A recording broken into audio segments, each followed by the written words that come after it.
ఇదిగోండి ఈరోజు నేతి బీరకాయ, కొబ్బరి, కొత్తిమీర, పచ్చిమిర్చి, చింతపండు పచ్చడి చేసి మీకు చూపిస్తాను. ఎలా చేయాలి ఏంటి కూడా చూసారుగా. ఈ విధంగా చక్కగా ఈ 4 నేతి బీరకాయ చూసారు కదా. ఇదిగోండి అమ్మడ బీరకాయ అని కూడా అంటారు దీన్ని, ఓకే తెలుగులో. ఓకే, మళ్ళీ మీకు పచ్చడి ఎలా చేయాలి ఏంటి అన్నీ వివరించి నేను చెప్తాను. ఓకే, ఇదిగోండి పచ్చిమిర్చి చక్కగా ఈ రకంగా వేసుకోవాలి. చూసారా, ముక్కలుగా కోసుకోవాలి, లేకపోతే అవి కాయ పళ్ళంగా వేసేస్తే ఇంకేమీ లేదు, పేలిపోతాయి. దాని మూలంగా చక్కగా ఈ రకంగా ముక్కలుగా కోసుకొని ఇది చేసుకోవాలి. ఇప్పుడు ఇది అయిపోయింది కదండి. ఇవ్వండి ఈ రకంగా నేను ఇలా తరిగాను. ఇవ్వండి నేతి బీరకాయ, టమాటా, కొత్తిమీర అనమాట. ఈ రకంగా తరిగాను. ఇప్పుడు ఇదిగోండి ఇందులో వేసేస్తాను. అన్నీ కలిపి చక్కగా మగ్గుతాయి అన్నమాట. అడుగున ఎలాగో ఆయిల్ ఉంది కదా, చక్కగా మగ్గిపోద్ది.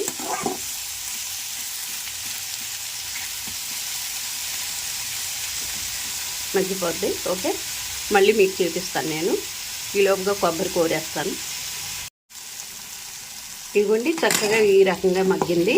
ఇలా చక్కగా మొక్క ఇలా చక్కగా మెత్తగా మగ్గిపోవాలి. టమాటా ఇవన్నీ మగ్గిపోయినాయి కదా, మళ్ళీ మనం పచ్చడిలోకి వచ్చేద్దాం. ఓకే, ఇప్పుడు నేతి బీరకాయ కొబ్బరి పచ్చడికి ఇవ్వండి ఇలా వేపాను కదా, ఇవి వేసేద్దాము. వేసాం కదా. ఇప్పుడు దీని తర్వాత మనం ఉప్పు వేసుకోవాలి. ఇవ్వండి ఉప్పు వేస్తున్నాను, ఎందుకంటే దీంట్లో బాగా నలగాలి కదండి. జీలకర్ర వేసాను చూసారుగా. ఇదిగోండి జీలకర్ర కమ్మన వాసనకి అయినా తాలింపు పెట్టాలనుకోండి, మళ్ళీ మనం కమ్మన వాసన వస్తానికి వెల్లుల్లిపాయలు చూసారుగా. ఇంత మట్టికి ఒక ట్రిప్పు మెత్తగా నూరేస్తాను. ఇదిగోండి ఇప్పుడు ఇది చక్కగా ఇది పచ్చిమిర్చిది మెత్తగా నూరేసాం కాబట్టి ఇప్పుడు మనం ఇదిగోండి చింతపండు వేస్తున్నాను. అడుగున అది నూరేసాం కాబట్టి ఇప్పుడు చింతపండు వేస్తున్నాను. ఈ చింతపండు పైన చక్కగా ఇదిగోండి కొబ్బరి కూడా వేసేద్దాం. ఓకే, కొబ్బరి వేసేసాను. ఇప్పుడు ఇదిగోండి నేతి బీరకాయ, టమాటా, కొత్తిమీర ఇవి అనమాట. ఓకే, ఇప్పుడు చక్కగా మెత్తగా రుబ్బేసేద్దాం. ఓకే, మళ్ళీ మీకు చూపిస్తాను. ఇదిగోండి చక్కగా ఈ రకంగా ఇలా ఆడుకోవాలి మెత్తగా. చూసారా, అన్నీ చక్కగా మెత్తగా నలిగిపోయినాయి కదా. ఇదిగోండి ఈ రకంగా ఆడేసాను. ఇప్పుడు తాలింపు పెట్టి మీకు చూపిస్తాను. ఓకే, అదిగోండి పచ్చడికి తాలింపు పెట్టడానికి ఆయిల్ పోసాను. అదిగోండి అంత పోసాను, కొంచెం చాలు. చూసారు కదా. ఇప్పుడు వెల్లుల్లిపాయలు వేసేసుకుందాం. అదిగోండి వెల్లుల్లిపాయలు వేసాను. ఇదిగోండి మినపప్పు, పచ్చెనపప్పు వేస్తున్నాను. ఓకే, కమ్మని వాసనకి ఇదిగో మెంతులు చూసారుగా. ఇప్పుడు ఇదిగోండి జీలకర్ర వేసాను. ఇప్పుడు ఆవాలు చూసారుగా, ఆవాలు వేసాను.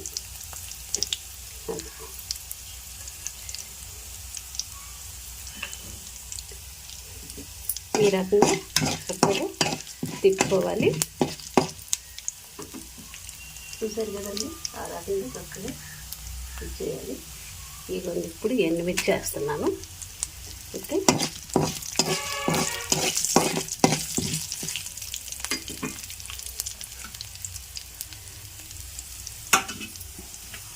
ఇప్పుడు ఎండుమిర్చి వేసాం కదా, ఇవి కూడా వేద్దాము ముక్కలు. చూసారుగా ఈ విధంగా చక్కగా వేసుకున్నాం కదా. ఇప్పుడు ఇదిగోండి ఆడవిడి చేస్తుంది కదా,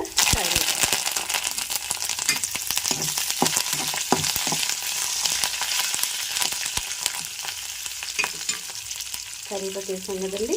ఇప్పుడు పసుపు వేసుకోవాలి, ఎందుకంటే మంచిది కదా. ఎందులో అయినా పసుపు తగిన వేయాలి, చక్కగా బాగుంటుంది. అదిగోండి ఆ రకంగా చక్కగా వేసాను.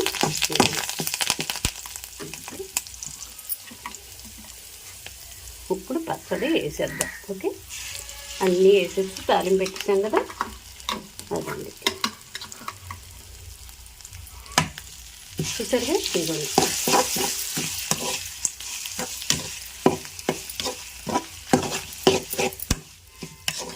పచ్చడి రెడీ అయిపోయింది కదా. అమ్మడబీర అంటే నేతి బీర,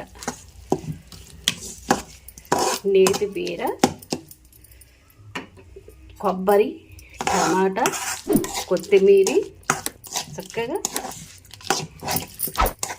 ఇవన్నీ వేసుకొని తింటే ఉంటుందండి. ఓహో చూసారు కదా, ఈ విధంగా చక్కగా చేశానండి. మీరు కూడా చక్కగా ఇలా చేసుకోండి. చూసారా, నేతి బీరకాయ, కొబ్బరి, టమాటా, కొత్తిమీర వేసి చక్కగా చేశాను. ఓకే, ఇగోండి చక్కగా తాలింపు వేసాను. అంత పసుపు కూడా వేసుకోవచ్చు, వేసాను కదా. చూసారుగా. ఓకే, మీరు కూడా ఈ రకంగా చేసుకోండి పచ్చడి. ఓకే, లైక్ చేయండి, షేర్ చేయండి, సబ్స్క్రైబ్ చేయండి.